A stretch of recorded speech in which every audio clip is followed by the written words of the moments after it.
So day number 4, counting calories. Do you have to do it or do you not have to do it? Let's see.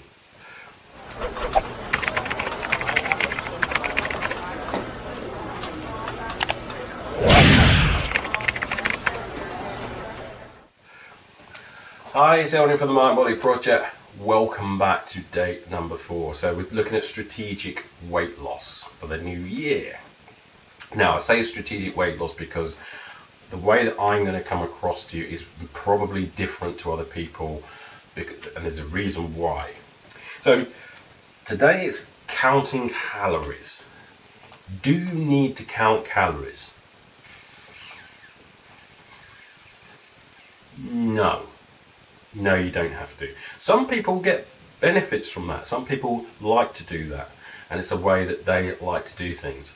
But I'm more into the unconscious mind and more into automated behaviors. So mine's more about, because I know that when you do something like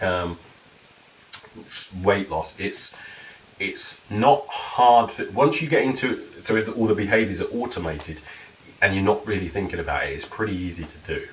So that's my thing, is conditioning people with the right behaviors, because then the rest of the time you don't even have to think about things like that. You don't have to do it. Some people like to do that and they'll give you programs of that.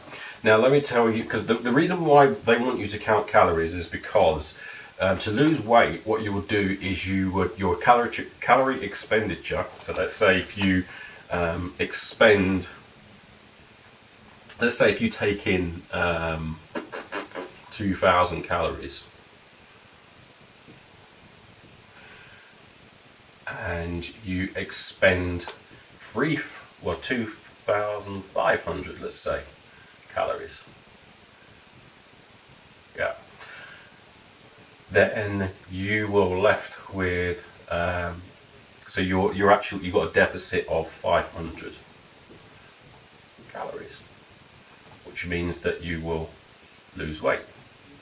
Yep, so that's a very, very simple way of looking at things.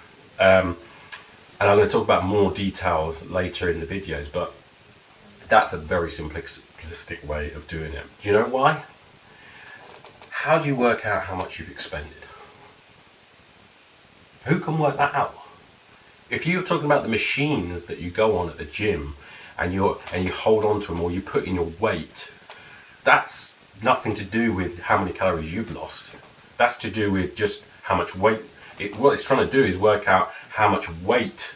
It's trying to say everybody is exactly the same if they weigh the same. It doesn't take into account your fitness levels. It doesn't take into account water content. It doesn't take into account your cadence. In other words, your stride length, or your if you're cycling, how long you are. It doesn't take into account if you're small and a bit bigger, or tall and thin. If you weigh the same, then the machines are saying you lose exactly the same amount of weight, or burn exactly the same amount of calories. Is that true? No way. It's not accurate at all.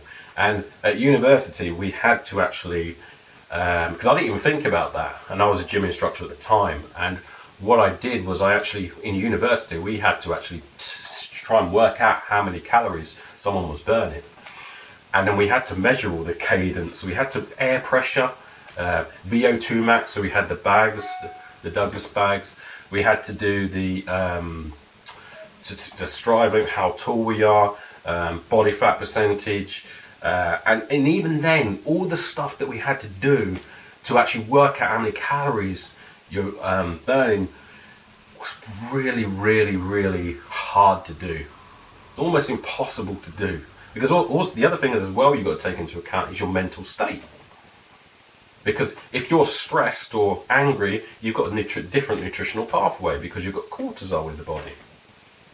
And then if you've got cortisol, then you've got like, if you had something sugary beforehand, then your insulin levels will come up, and your insulin levels are fat storing hormone. Insulin is a fat storing hormone. So it's extremely difficult to work out how many calories you're actually burning. So this is why as soon as I saw that, I was like, wow, it's not even worth even doing it like that. However, the behavior, doing this in terms of behavior for some people is actually going to help, because it changes their behavior and it automates your behavior. And that's essentially what I want to do. So it can be useful, but to get this accurately is pretty much impossible to do, because there's so many variables that you have to look at to actually get that accurately.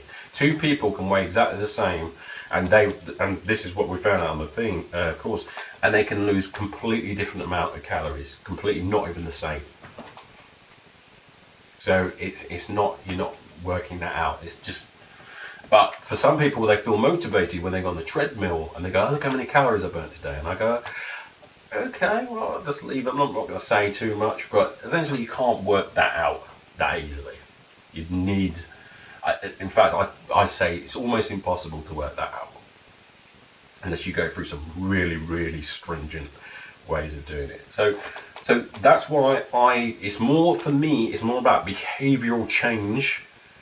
Because if you say this to someone and look at it, it's very simple, so they'll follow it, and therefore that's going to change the behaviors.